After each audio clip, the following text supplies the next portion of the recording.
اعوذ باللہ من الشیطان اللعین الرجیم بسم اللہ الرحمن الرحیم الحمد للہ رب العالمین والصلاة والسلام علی محمد وآلہ الطیبین الطاہرین اللہم صل علی محمد وآل محمد وعجل فرجہم واللعنت علی اعدائہم اجمعین من یومنا هذا الى قیام یوم الدین اما بعد فقد قال اللہ تبارک وتعالی في محكم كتابه الكريم وهو أصدق القائلين وقوله الحق بسم الله الرحمن الرحيم اتقوا الله وكونوا مع الصادقين صدق الله العلي العظيم۔ اس پانچویں حلقے میں امام جعفر صادق علیہ السلام کے علم سے متعلق کچھ معروضات آپ کی خدمت میں پیش کرنا ہے۔ یہ بات بہرحال ہر انسان کے ذہنوں میں ہونا چاہیے اور یقیناً ہے کہ آپ نے اپنے دور میں علم کو اس طریقے سے آشکار کیا ہے کہ چاہے وہ حامی ہو چاہے وہ مخالف ہو، ہر ایک نے آپ کے علم کو تسلیم کیا۔ اس دور کے عامہ کے جو بڑے بڑے علماء اور فقہا ہیں، ہر ایک نے آپ کے علم کا لوہا مانا ہے۔ جیسا کہ مشہور ہے کہ ابو حنیفہ نعمان بن ثابت وہ یہ کہتے ہوئے نظر آتے ہیں لولا السنتان لحلق النعمان، کہ اگر وہ 2 سال کہ جو میں نے امام جعفر صادق علیہ السلام کے زیر سایہ زندگی گزاری ہے اور آپ سے کسب فیض کیا ہے، اگر میری زندگی سے وہ 2 سال ہٹا دیے جائیں تو گویا کہ نعمان ہلاک ہو جائے گا۔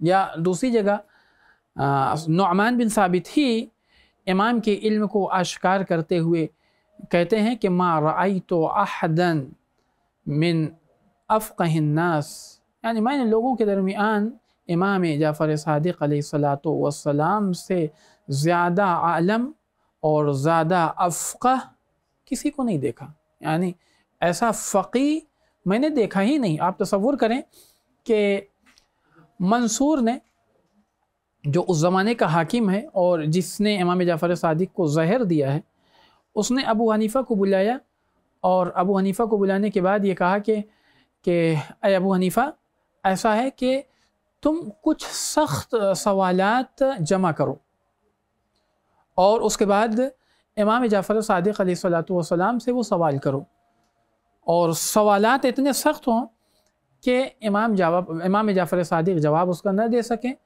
اور نتیجتاً امام جعفر صادق کی رسوائی ہو۔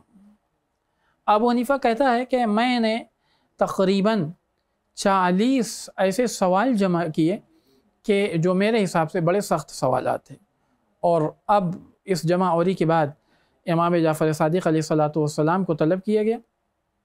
امام جعفر صادق علیہ السلام تشریف لائے تو اب اس نے اپنا ایک ایک سوال امام جعفر صادق علیہ السلام سے کرنا شروع کیا۔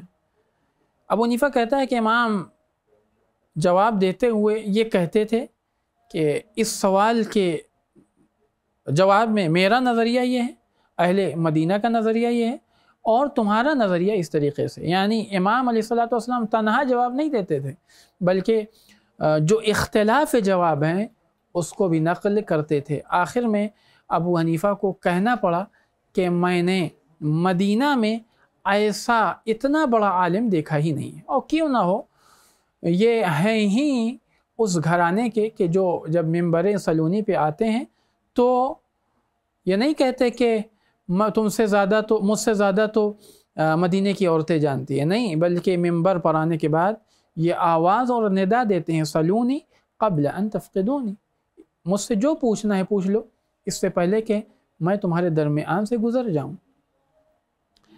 इसी तरीके से रवायत में मिलता है कि एक शख्स मंसूर के दरबार में हाज़िर हुआ और हाज़िर होने के बाद कुरान मजीद पर एतराज़ और इश्काल करना शुरू किया। वो कहता है कि तुम लोग ये कहते हो कि कुरान में तनाक़ुज़ात नहीं हैं, कुरान में कोई तनाक़ुज़, कोई आपस में ज़िद नहीं है, जबकि कुरान मजीद में तनाक़ुज़ात पाए जाते हैं। कहाँ? कहा कि एक आयत में कहा गया कि हमने कुरान में सिर्फ़ और सिर्फ मुहकम को नाजिल किया, दूसरी जगह दूसरी आयत में कहा गया कि हमने कुरान में मुतशाबिह बयान किए हैं, और तीसरी जगह तीसरी आयत में कहा गया कि हमने कुरान में मुहकम और मुतशाबिह दोनों बयान किए हैं। तो अगर कुरान मजीद में तनाक़ुज़ात नहीं है तो फिर ये क्या है? एक जगह मुहकम की बात की जा रही है, दूसरी जगह मुतशाबिह की बात की जा रही है, और तीसरी जगह जो है मुहकम और मुतशाबिह दोनों की बात की जा रही है। इसका मतलब यह है कि कुरान मजीद में तनाक़ुज़ात पाए जाते हैं। मंसूर परेशान हो गया कि जवाब क्या दे, उलमा को बुलाया जाए। उस दौर के जो बड़े बड़े फ़ुक़हा और बड़े बड़े उलमा थे, सबको हाज़िर किया गया और हर एक जवाब देने से आजिज़ था, और आखिर में कहा कि ऐसा है कि हमें मौका मिलना चाहिए। मौका दिया गया और दूसरे दिन ये सब हाज़िर हुए, और हाज़िर होने के बाद जवाब क्या है? जवाब ये है कि ये लोगों के दरमियान शुबहात कायम करेगा, लिहाजा इसको कत्ल कर दिया जाए। वो बरजस्ता वो शख्स कहता है मुझे कत्ल करना है, कत्ल कर दो, लेकिन तुम्हारा कत्ल करना इस बात को साबित करता है कि तुम जिस किताब की सच्चाई का ऐलान करते हो, गोया कि वो किताब माज़अल्लाह सच्ची नहीं है। किसी ने मंसूर के कान में कहा कि ऐसा है कि इस मसले का हल इमाम जाफ़र सादिक़ के अलावा कोई नहीं कर सकता है। इमाम जाफ़र सादिक़ को बुलाया गया, इमाम तशरीफ़ लाए और इसने अपने सवाल को फिर दोहराया।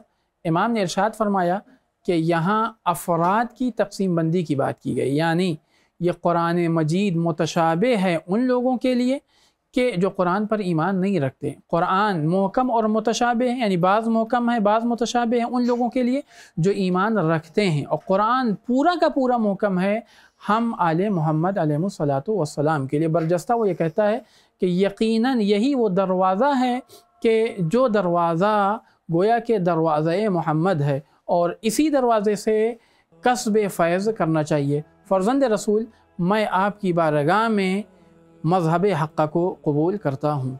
वल्हम्दुलिल्लाहि रब्बिल आलमीन।